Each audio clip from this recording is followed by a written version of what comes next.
Hello दोस्तों, आप सभी लोगों का वेलकम है मेरे यूट्यूब चैनल में। अगर आप लोग एक प्रॉफिटेबल और लॉन्ग टर्म बिजनेस की तलाश कर रहे हैं तो आप मतलब बिल्कुल सही जगह आए हैं। आज हम लोग एक इस वीडियो में एक ऐसे बिजनेस के बारे में बात करेंगे जिसको आप लॉन्ग टर्म तक कर सकते हैं और अच्छा मुनाफा कमा सकते हैं। तो ये वीडियो आप लास्ट तक दिखेगा, इसमें आपको सारी चीज़ें पता चल जाएंगी। तो आज हम जानेंगे कि हम आम के पेड़ के बेस पर एक लॉन्ग टर्म बिजनेस किस तरह से बना सकते हैं। ठीक है, लॉन्ग टर्म और प्रॉफिटेबल बिजनेस किस तरह से बना सकते हैं। सबसे पहले हम लोग आम के प्रयोग के बारे में बात कर ले। जो आम का मेन का प्रयोग होता है, आम के फल का प्रयोग। आम का फल आप सभी जानते हैं कि हम सब पसंद करते हैं। लेकिन आप लोग ये नहीं जानते कि आम के फल का प्रयोग किस किस जगह और कितने अलग अलग तरीके से हो सकता है। तो इसके कुछ मैं एग्जांपल बताता हूँ। सबसे पहले आपको, जैसे हम लोग आम का फल सीधा सीधा खाने के लिए इस्तेमाल कर सकते हैं। इसके जूस बना सकते हैं, जैसे मैंगो पल्प आता है, मैंगो फ्रूटी के टाइप के जूस आते हैं, मैंगो शेक आता है। कच्चे आम का अचार बना सकते हैं, और उसका अचार कच्चा आम को सुखा के अमचूर आता है, उसे वो भी बना सकते हैं। इससे हम लोग जैसे पक्का आम की जैम चटनी ये सब भी बनती है। तो ये तो हुए आम के फल के प्रयोग। तो अगले पॉइंट में हम लोग और इसके साथ साथ आम की डेजर्ट्स, जैसे आम की आइसक्रीम, आम का हलवा, ये सब भी बनता है। तो अब हमने आम के फल के बारे में बात कर ली है। अब आम की पॉइंट 2 में बात करते हैं आम की लकड़ी के बारे में। तो आम की लकड़ी का उपयोग आपने पता होगा कि हिंदू उसमें हवन में आम की लकड़ी का बहुत प्रयोग होता है। इसके साथ साथ आम के लकड़ी का फर्नीचर बनाया जाता है। आम की लकड़ी फर्श में जो लगती है उसमें भी आम की लकड़ी का बहुत प्रयोग होता है। आम की लकड़ी से बर्तन बनाए जाते हैं, प्लेट, कटोरी, इस टाइप के सारे बर्तन बना सकते हैं। साथ में हस्त जो शिल्प होते हैं, जो हैंडीक्राफ्ट्स होते हैं, वो भी बनाते हैं आम की लकड़ी से। इसके अलावा ईंधन का तो मैंने बताया, जैसे स्टार्टिंग में हिंदू में हवन के रूप में करते हैं, तो साथ में आप ईंधन के रूप में भी इसका प्रयोग कर सकते हैं। अब हमने इस वीडियो में अब तक आम के फल के बारे में बात करी है, आम की लकड़ी के बारे में बात कर ली। अब हम बात करते हैं आम के पत्तों के बारे में। पत्तों का भी हिंदू रीति रिवाज में बहुत ही उपयोग होता है। तो कई जगह प्रमुख उपयोग मैं आपको कुछ बता देता हूँ। जैसे धार्मिक उपयोग, पूजा में और धार्मिक अनुष्ठानों में भी आम के पत्तों का प्रयोग होता है।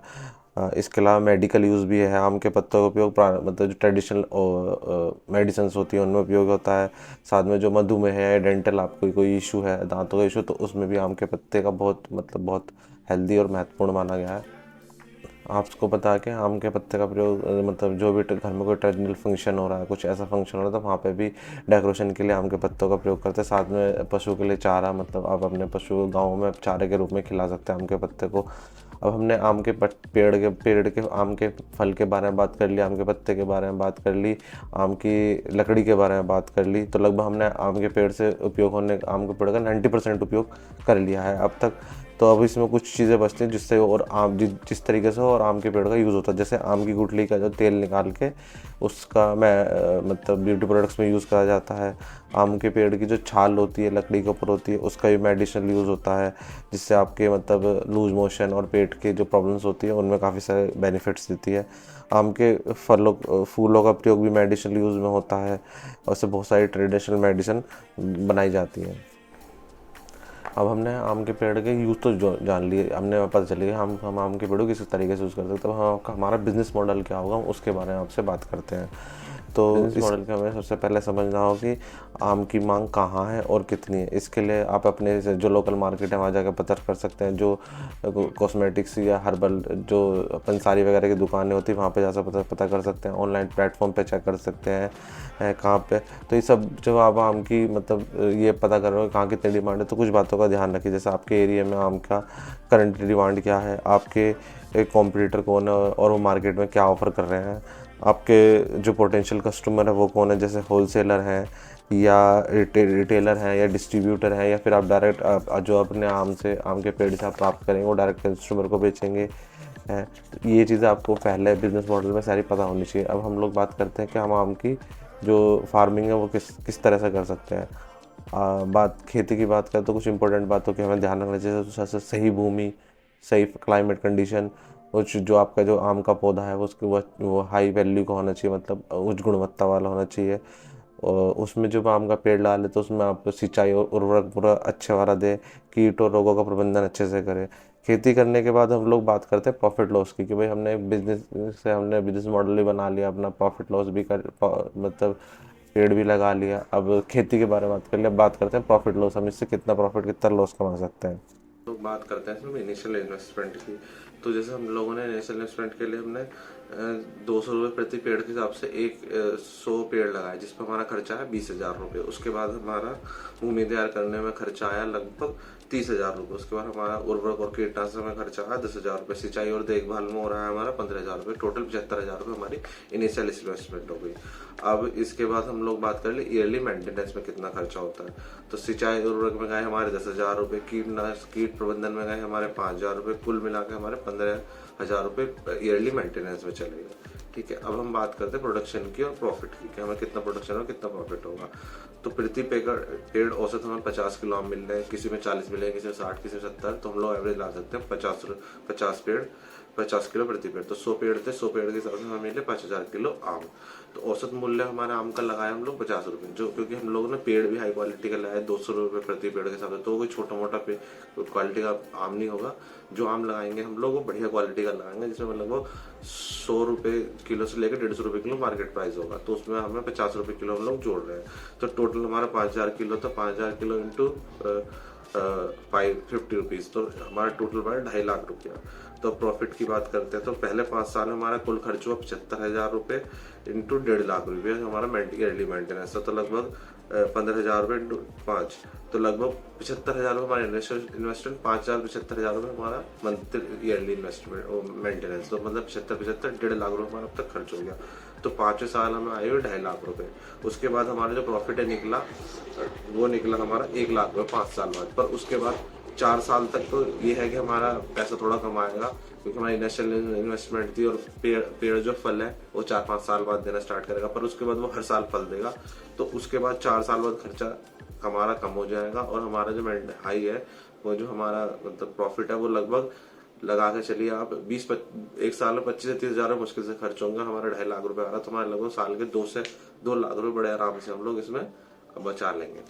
जब हमें प्रॉफिट लॉस तो पता चलेगा हमने प्रॉफिट है, तो इसका मतलब हम लोग बिजनेस करने वाले। तो हम लोग बात करते हैं इसकी मार्केटिंग के बारे में। हम लोग इसकी मार्केटिंग कैसे करेंगे। तो मार्केटिंग करते टाइम हमें कुछ किन बातों का ध्यान रखना चाहिए।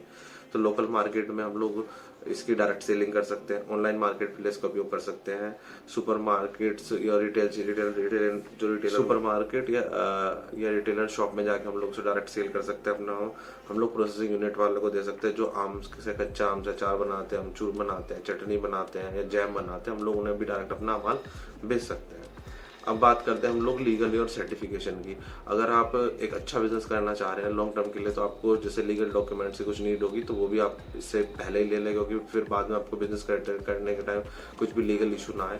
साथ में सर्टिफिकेट से ले लें। जैसे आप अगर ऑर्गेनिक फार्मिंग कर रहे हैं तो ऑर्गेनिक फार्मिंग का सर्टिफिकेट ले लें।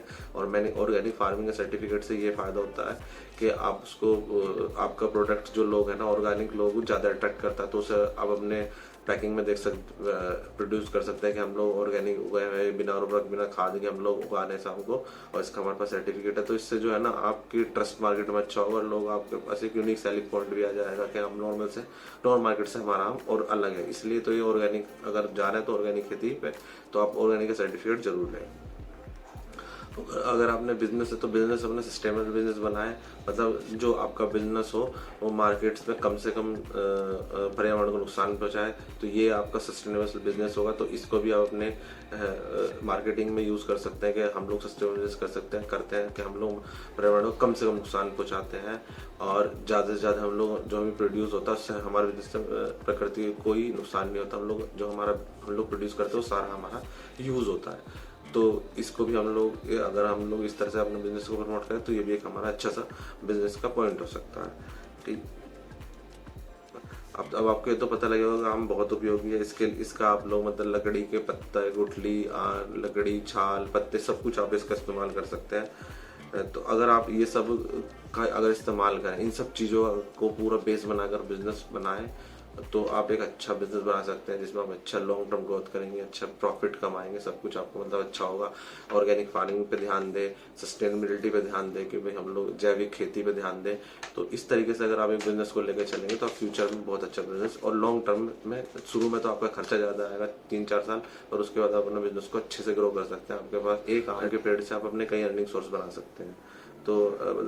तो तो आपको ये वीडियो मेरी कैसी लगी, वीडियो देखने के लिए आपका बहुत बहुत धन्यवाद। अगर वीडियो अच्छी लगी तो लाइक करिएगा।